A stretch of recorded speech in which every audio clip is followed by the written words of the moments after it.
تو صحابہ کرام نے مخالفت کی, لیکن وہ جو معاملہ ہونا تھا وہ ہوا. وہ میں نے مسئلہ نمبر 101 میں ڈیٹیل کے ساتھ بیان کیا. آج ٹاپک کو میں چھیڑوں گا نہیں کیونکہ آلریڈی میں اس کو ایڈریس کر چکا ہوں. بہرحال اس حوالے سے صحیح بخاری میں انٹرنیشنل نمبر کے مطابق 120 نمبر حدیث ہے. حضرت ابو ہریرہ کہتے ہیں میں نے حضور صلی اللہ علیہ وسلم سے 2 پیالے لیے,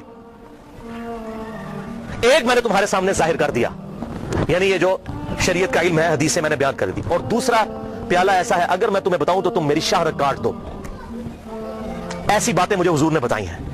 وہ کیا باتیں تھی؟ وہ صحیح بخاری کے اندر ہی انٹرنیشنل نمبر کے مطابق 3605 نمبر حدیث ہے. حضرت ابو ہریرہ کہتے ہیں کہ مجھے حضور صلی اللہ علیہ وسلم نے بنو قریش بنو امیہ کے لونڈوں کے ان لڑکوں کے نام بتائے ہیں, ان کے ماں باپ اور قبیلوں کے نام تک بتا دیے ہیں جن کے ہاتھوں اس امت کی تباہی ہونے والی ہے, اور میں چاہوں تو ان کے نام ان کے ماں باپ کے نام بھی بتا سکتا ہوں. جیسے حضرت حذیفہ ابن یمان کو حضور صلی اللہ علیہ وسلم نے منافقین کے نام بتائے تھے, حضرت ابو ہریرہ کو ان لوگوں کے نام بتا دیے تھے جن کے ہاتھوں امت کی تباہی ہونے والی تھی, بنو امیہ کے وہ لڑکے.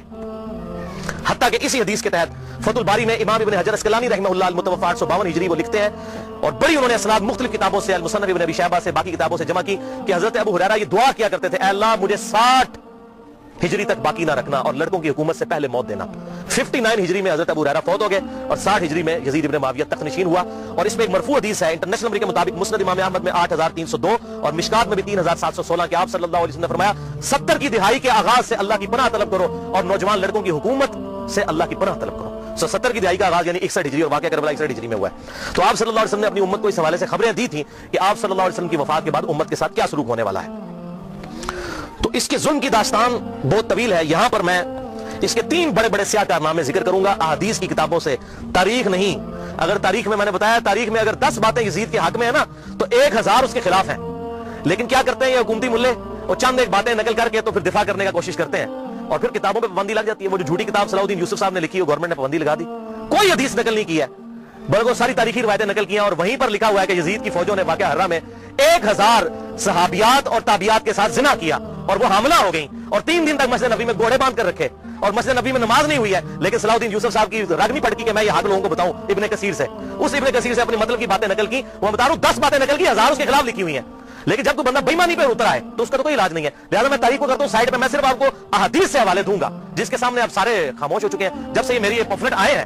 یہ واقعہ کربلا کا حقیقی پس منظر 50 صحیح الاسناد احادیث کی روشنی میں یہ والا پمفلٹ, اور یہ رافضیت ناسبیت اور یزیدیت کا تحقیقی جائزہ, یہ پمفلٹ میں نے ڈاکٹر ذاکر نائک کے خلاف لکھا تھا, انگلش کے اندر بھی اردو کے اندر بھی, اور ان کے ہم نے شاگرد پاکستان آئے ان کے ہاتھ میں یہ پمفلٹ پکڑائے کہ خدا کے لیے کہ آپ یہ کون سی وہ امام غزالی کی لکھی ہوئی تاریخ بیان کر رہے ہیں, ابن تیمیہ کی لکھی ہوئی تاریخ بیان کر رہے ہیں. خدا کے لیے حدیث کی کتابیں پڑھیں, بخاری اور مسلم پڑھیں, یا تو بخاری اور مسلم کو غلط کہتے ہیں منکرین حدیث بن جائے. یہ تاریخیں تو حکمرانوں نے لکھوائی ہوئی ہیں, با ادب با ملاحظہ ہوشیار لکھو ہم بڑے سخی تھے, ہم یہ تھے وہ تھے. تاریخیں تو حکمرانوں کی لکھوائی ہوئی ہیں.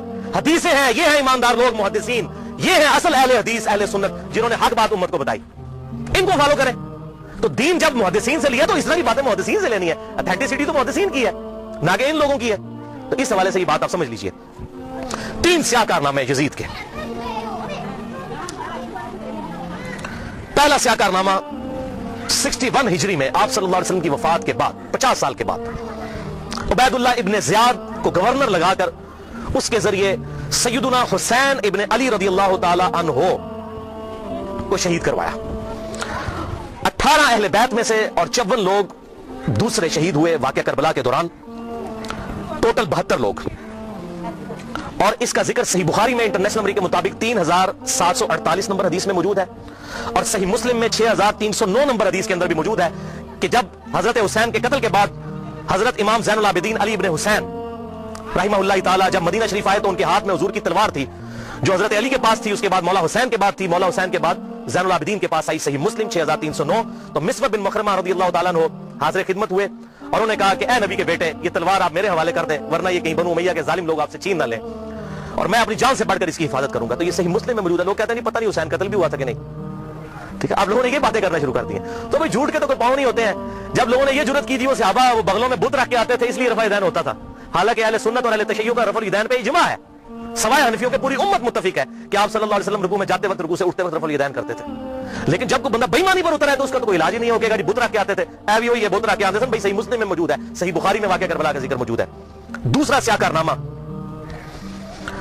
اور ادھر میں یہ بات کر دوں, بعض لوگ کہتے ہیں حضرت حسین جو ہے وہ یزید کی بیعت کے لیے جا رہے تھے اور انہوں نے کہا میری 3 شرائط ہیں, یا تو مجھے اجازت دو میں یزید کے ہاتھوں میں ہاتھ دے دوں, یا مجھے کسی مسلمان سرحد پر بھیج دو یا مجھے واپس جانے دو. خدا کے لیے بھائی یہ بات ہوتی تو بنو امیہ نے لڑیاں ڈالنی تھی کہ حضرت امیر معاویہ رضی اللہ تعالیٰ عنہ پوری زندگی حضرت حسین سے وہ بیعت نہیں لے سکے اپنے بیٹے کے لیے جو انہوں نے اپنی وفات سے 4 سال پہلے لینا شروع کر دی تھی.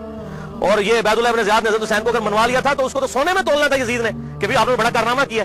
کدھر یہ جھوٹ ہے. انصاب الاشراف کتاب سے یہ پیش کرتے ہیں شیخ زبیر لیزئی صاحب نے پوری تحقیق لکھی ہے کہ یہ کتاب ہی ثابت نہیں صحیح سند کے ساتھ, اور اس کتاب میں تو ایسی ایسی حدیثیں ہیں کہ کہیں صحابہ کا ایمان ہی ثابت نہیں ہوگا اگر اس کتاب کو انصاب الاشراف کو پیش کریں. اور یہ جو روایت ہے وہ روایت بھی منقطع ہے. حلال بن صاف یہ بیان کرتے ہیں ان کا واقعہ کربلا میں ہونا ثابت نہیں ہے, اور منقطع روایت کوئی حجت نہیں ہوتی ہے. تو یہ کتاب بھی ثابت نہیں, بالکل جھوٹ ہے. پوری امت بیعت کر لیتی, حضرت حسین بیعت نہ کرتے اس وقت تک ان کو سکون نہ آتا. کیوں؟ حسین کا بیعت کرنے کا مطلب تھا کہ آل محمد نے بنو امیہ کی بدماش حکومت کو اسلامی حکومت تسلیم کر لیا ہے. اس لیے آپ دیکھیں ایک حسین نے بیعت نہ کی تو یار کیا ہوا, کوئی فرق نہیں پڑتا, چھوڑ دو. حضرت سعد ابن عبادہ نے بخاری مسلم میں آتا ہے کہ حضرت ابوبکر عمر کی بیعت نہیں کی تو کیا حضرت ابوبکر نے ان کو قتل کروا دیا تھا؟ نہیں. 6 مہینے تک حضرت علی نے بھی بیعت نہیں کی, بخاری اور مسلم میں آتا ہے, کیا قتل کروا دیا؟ تو یہ بات کرنا بڑا آسان ہوتا ہے, ایسے معاملات ہوتے نہیں ہیں. حق بات وہی ہے جو کتابوں کے اندر لکھی ہے, باقی لوگ جتنی باتیں کرتے رہے وہ سب جھوٹی کہانیاں ہوتی ہیں. تو یہ دوسرا سیاہ کارنامہ یہ تھا کہ جب حضرت حسین کو شہید کیا گیا تو ظاہر امت میں کوہرام مچ گیا. تو جن لوگوں نے تلوار کے زور پر بیعت کی ہوئی تھی, دبے ہوئے تھے, وہ بھی میدان میں اترے. انہوں نے کہا کہ ہم یزید ابن معاویہ کی بیعت توڑ کے اس کو پھینک دیتے ہیں. سب سے پہلے اہل مدینہ نے بغاوت کی, اور صحیح مسلم میں کتاب الامارہ چیپٹر میں موجود ہے یہ چیز, امارت کے بیان والے چیپٹر میں صحیح مسلم کے اندر.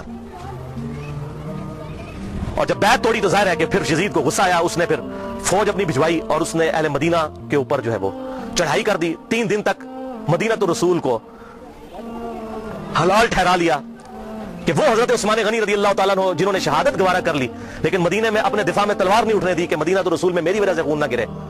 اس یزید ظالم شخص نے مدینے پر حملہ کروایا اور قتل عام مسلمانوں کا کروایا. صحیح بخاری میں کتنی حدیثیں میں ان کے حوالے دے دیتا ہوں. صحیح بخاری میں 2604, 2959, 4024, 4906 یہ صحیح بخاری میں ہے. صحابہ کا قتل عام کروایا. یہ کہتے ہیں صحابہ کے گستاخ, اور جنہوں نے چمچے ہونے سب تو بڑے گستاخ ہو جے صحابہ تھے جنہوں نے صحابہ کو قتل کیتا جائے. گالی دینا چھوٹا جرم ہے, قتل کروانا بڑا جرم ہے. اور گالی بھی میں نے بتا دیا انہوں نے شروع کروائی ہوئی ہے. یہ ساری بدعتیں بنو امیہ کی شروع کی ہوئی ہیں, ممبروں پر حضرت علی پر لعنت کرنا اور صحابہ کو قتل کرنا. اور صحیح مسلم میں 3339, 3319, 3323 سے لے کر 3333 تک یہ 15-20 احادیث ہیں جن کا لب لباب یہ ہے کہ آپ صلی اللہ علیہ وسلم نے ارشاد فرمایا جس نے اہل مدینہ کو ڈرایا, اہل مدینہ کو دھمکایا یا مدینہ میں بدعت کو جاری کیا, مدینے والوں پر ظلم کیا, اس پر اللہ کی لعنت, اللہ کے فرشتوں کی لعنت اور تمام لعنت کرنے والوں کی لعنت. کہتے ہیں یزید پر لعنت نہ کریں. ہم کسی کلمہ گو اہل قبلہ کے اوپر لعنت کے قائل نہیں ہیں. آپ صلی اللہ علیہ وسلم نے ہمیں منع کیا ہے, لیکن اس کا یہ مطلب نہیں کہ وہ لعنت کا اہل نہیں ہے. لعنت خود بخود ہو جائے گی. قرآن میں آیا لعنت اللہ علی الکاذبین, جھوٹوں پر اللہ کی لعنت. آپ میرے سامنے واضح جھوٹ بولیں, میں آپ کو لعنتی پھر بھی نہیں کہہ سکتا, حالانکہ آپ لعنت کے مستحق ہو رہے ہوں گے. جھوٹ بول کے خود بخود مستحق ہوں گے لعنت کے. اسی طریقے سے سورہ محمد کی آیت نمبر 22 اور 23 میں آتا ہے جو لوگ فساد فی الارض کرتے ہیں, زمین میں قتل ناحق کرتے ہیں, ان پر اللہ تعالیٰ کی لعنت ہوتی ہے. تو قرآن میں لعنت آئی ہے ظالموں کے اوپر, تو ہمیں تو بھیجنے کی ضرورت ہی نہیں. خود بخود جسے فٹ اسے گفٹ, جو ایسا کام کرے گا وہ خود لعنت کا مستحق ہو جائے گا. ہم کیوں لعنت بھیجیں, وہ خود بخود لعنت کے مستحق ہو گیا. وَلِعَاذُ بِاللَّهِ تعالیٰ. اور اسی واقعہ, اس کو واقعہ حرہ کہتے ہیں جس میں اہل مدینہ کو لوٹا گیا, اور یہاں تک کہ حافظ ابن کثیر جو آخری درجے تک اہل شام کا دفاع کرتے ہیں لیکن یہاں پر وہ بھی تڑپ اٹھے اور انہوں نے کہا کہ یہ یزید نے جو ظلم ڈھایا, 1000 صحابیات اور تابعیات بغیر شادی کے حاملہ ٹھہری, زنا کیا یزید کی فوجوں نے. 3 دن تک مسجد نبی میں گھوڑے باندھے وہاں پر پیشاب کرتے رہے اور مسجد نبی میں نماز نہیں ہوئی. اور حتیٰ کہ پھر حافظ ابن کثیر تڑپ اٹھے جب مختار سخوی نے 22,000 قاتلین حسین کو ایک ایک لسٹ بنا کر قتل کیا, تو ابن کثیر کہتے ہیں کہ اس نے مسلمانوں کے دل ٹھنڈے کر دیے. ایک تو توابون کھڑے ہوئے 4000 کے قریب, لیکن وہ عبید اللہ ابن زیاد کا مقابلہ نہیں کر سکے. بعد میں مختار سخوی نے جس طریقے سے ان کو قتل کیا جو حضرت حسین کے خلاف کھڑے ہوئے تھے, اور آپ دیکھیں اس کا سرغنہ کون تھا, عمر ابن سعد ابن ابی وقاص, جنتی صحابی کا بیٹا. حضرت نوح علیہ السلام پیغمبر سے, بیٹا کیا نکلا کافر. نہیں صحابہ کی اولاد, اور بھی نبی کی اولاد سے بڑھ کر کون ہو سکتا ہے, حضرت نوح کا بیٹا کافر. تو اس کی وجہ سے حضرت نوح کو تو کوئی لعنت نہیں کر سکتا.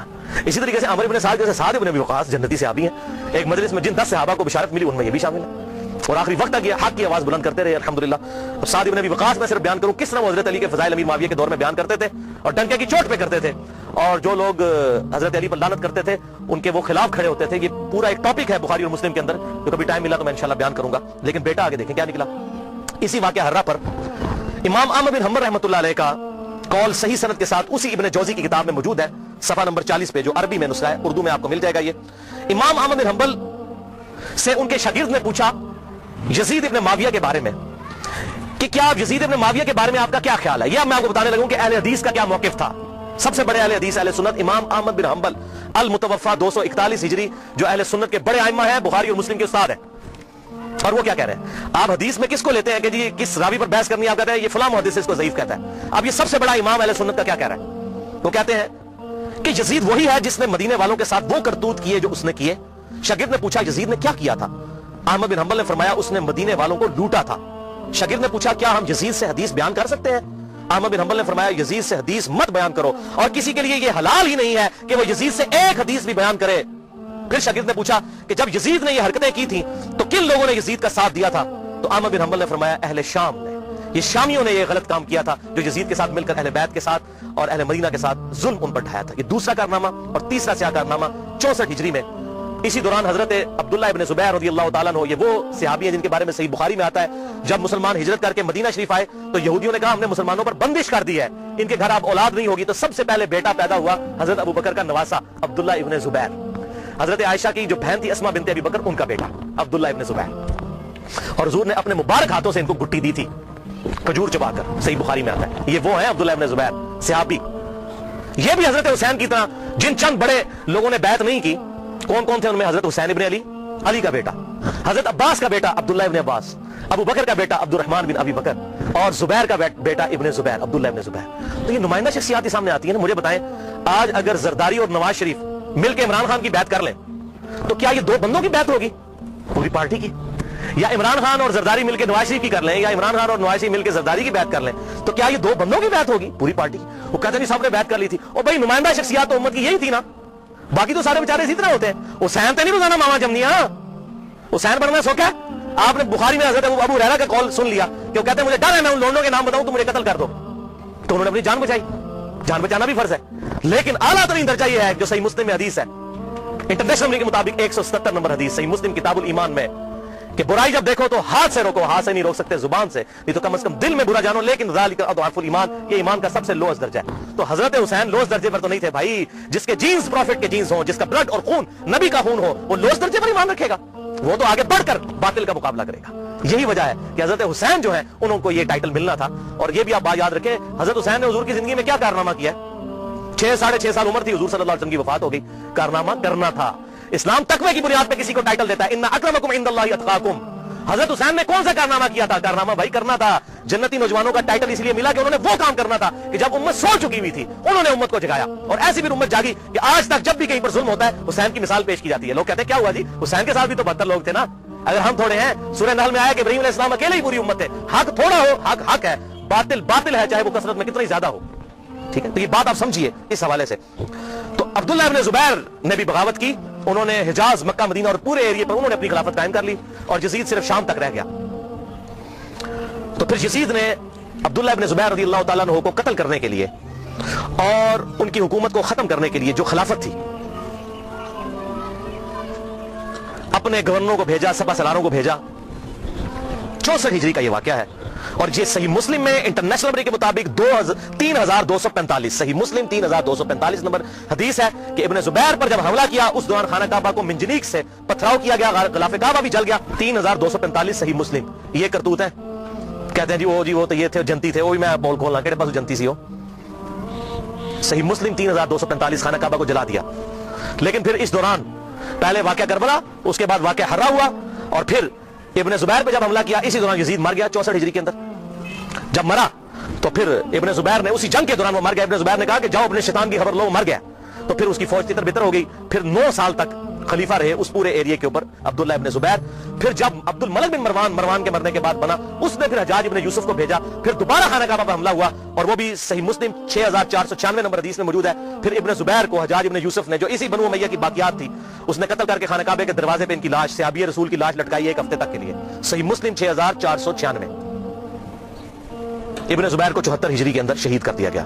یہ بھی انہی کا کارنامہ تھا. اب یہاں پر میں کسی محدث کا فتویٰ، کسی محقق کا فتویٰ، کسی حکومتی ملے کا فتویٰ، کسی روزی روٹی چلانے والا دین سے اس کا فتویٰ نہیں، امیر المؤمنین سیدنا عمر ابن خطاب رضی اللہ تعالیٰ عنہ کا فتویٰ صحیح بخاری سے پیش کرنے لگا ہوں. انٹرنیشنل نمبر کے مطابق صحیح بخاری میں 6830 سیدنا عمر کا جب آخری حج تھا تو آپ کو کسی نے آ کر خبر دی، اس کے بعد آپ شہید ہو گئے، کہ لوگوں میں یہ چیما گوئیاں ہیں کہ جب عمر بڑھ جائے گا تو ہم فلاں شخص کو اپنا خلیفہ بنا لیں گے، خود ہی چن لیں گے.